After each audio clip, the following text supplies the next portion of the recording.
साल जगन्नाथपुरी मंदिर के द्वार को 15 दिनों के लिए बंद कर दिया जाता है और इन 15 दिनों में भगवान की सेवा की जाती है ताकि वे जल्दी से ठीक हो जाएं और उनका पूर्ण रूप से उपचार हो सके।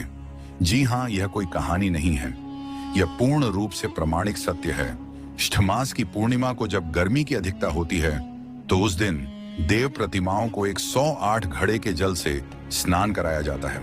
इस स्नान के बाद तीनों देवता यानी कि भगवान जगन्नाथ, उनके भाई बालभद्र और बहन सुभद्रा बीमार पड़ जाते हैं। हर साल और फिर वह एकांतवास में चले जाते हैं। एकांतवास की इस प्रक्रिया को पुरी में अनासरा कहते हैं। ज्येष्ठ माह की पूर्णिमा से भगवान श्री जगन्नाथ आज भी रोगी हो जाते हैं। इस दिन से अगले 15 दिनों तक जगन्नाथ भगवान बीमार रहे। 15 दिन के लिए मंदिर के द्वार बंद कर दिए जाते हैं और उनकी रसोई बंद कर दी जाती है। 15 दिनों तक जगन्नाथ भगवान को अलग अलग प्रकार के काढ़ का भोग लगाया जाता है। 15 दिन बाद जब वह पूरी तरह से ठीक होते हैं तो उस दिन जगन्नाथ रथ यात्रा होती है, जिनके दर्शन हेतु असंख्य भक्त उमड़ते हैं। जगन्नाथ भगवान के प्रत्येक वर्ष बीमार होने से जुड़ी कथा इस प्रकार है। ओडिशा प्रांत में जगन्नाथपुरी में एक भक्त माधव दास जी अकेले रहते थे। संसार से उनका कोई लेना देना नहीं था। वह अकेले बैठे भजन किया करते थे और नित्य प्रति श्री जगन्नाथ प्रभु के दर्शन करते थे और उन्हीं को अपना सखा मानते थे और प्रभु के साथ खेलते थे। प्रभु उनके साथ अनेक प्रकार की लीलाएं किया करते थे और ऐसे ही भक्त माधव दास जी अपनी मस्ती में मग्न रहते थे। एक बार माधव दास जी को अतिसार अर्थात उल्टी दस्त का रोग हो गया।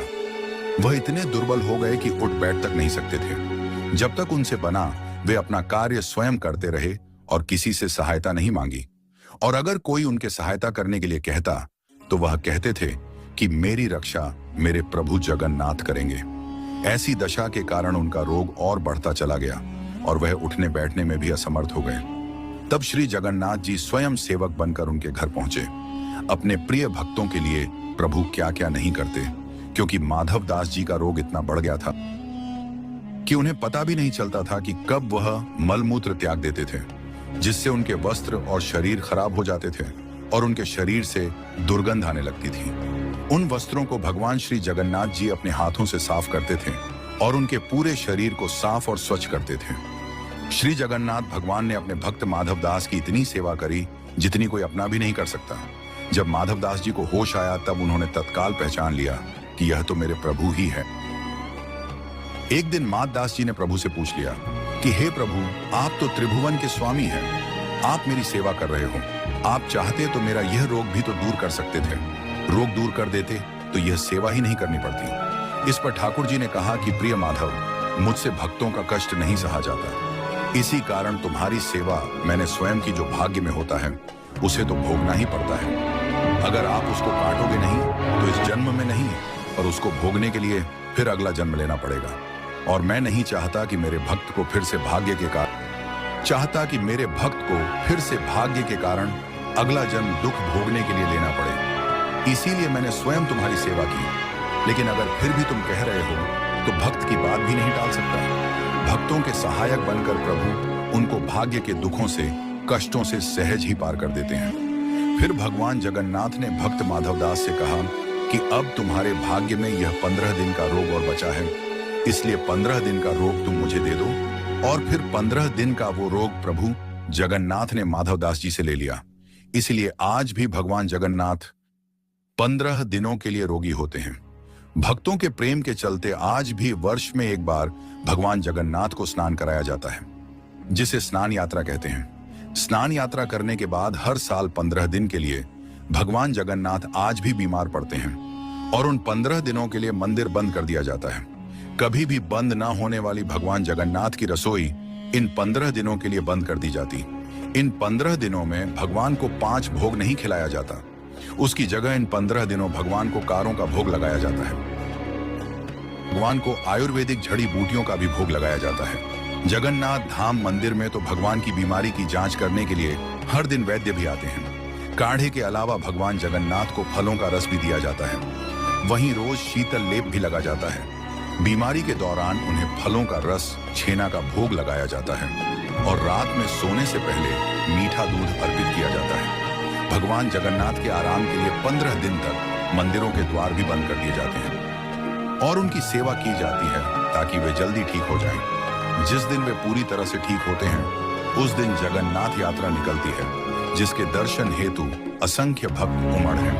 पुरी की रथ यात्रा, जिसे रथ यात्रा के नाम से जाना जाता है, सबसे पुराने और सबसे बड़े हिंदू रथ उत्सव के रूप में प्रसिद्ध है। ये उत्सव हर साल आषाढ़ मास, जो कि जून जुलाई महीना में होता है, कि चंद्र महीने के शुक्ल पक्ष के दौरान मनाया जाता है। ये त्योहार ओडिशा के पुरी में मनाया जाता है और यह भगवान जगन्नाथ पर केंद्रित है, जिन्हें विष्णु या कृष्ण का एक रूप माना जाता है। भार के दौरान 3 देवताओं भगवान जगन्नाथ, उनके भाई बाल भारती विशाल लकड़ी के रथों में बैठाकर बड़ा डंडा नामक भव्य मार्ग से गुंचा मंदिर तक ले जाया जाता है। भगवान जगन्नाथ मंदिर लौटने से पहले 1 सप्ताह तक गुंडिचा मंदिर में रहते हैं। इस वापसी यात्रा को बहुधा यात्रा के नाम से जाना जाता है।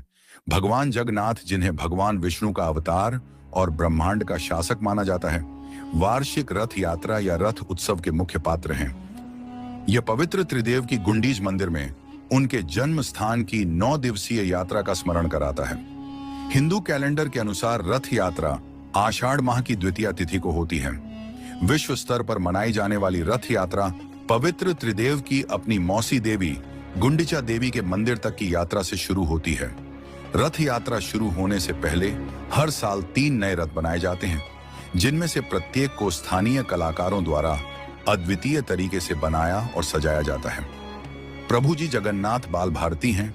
जगन्नाथ जी के रथ में 16 पहिए होते हैं, बाल भारती होते हैं और मां सुभद्रा के रथ में 12 पहिए होते हैं, जिसके लिए हर साल नया गढ़ के दास पल्ला के जंगलों से नई लकड़ी आती है। जगन्नाथ पुरी रथ यात्रा न केवल एक धार्मिक आयोजन है, बल्कि यह भारतीय संस्कृति, एकता और आस्था का प्रतीक भी है। यह पर्व हमें यह सिखाता है कि जीवन में कठिनाइयों और चुनौतियों के बावजूद आस्था और भक्ति के साथ आगे बढ़ना चाहिए। इस यात्रा के माध्यम से भगवान जगन्नाथ बाल भारती हैं। जगन्नाथ पूरी रथ यात्रा हमें हमारे सांस्कृतिक और धार्मिक धरोहरों की महानता का अनुभव कराती है और हमें यह स्मरण कराती है कि हमारे जीवन में धर्म और आस्था का कितना महत्वपूर्ण स्थान है। अगर हमारी दी हुई जानकारी अगर आप लोगों को पसंद आई हो तो हमारे चैनल को लाइक और सब्सक्राइब जरूर करें और ऐसे ही और धार्मिक जानकारी पाने के लिए हमारे चैनल को सब्सक्राइब करें।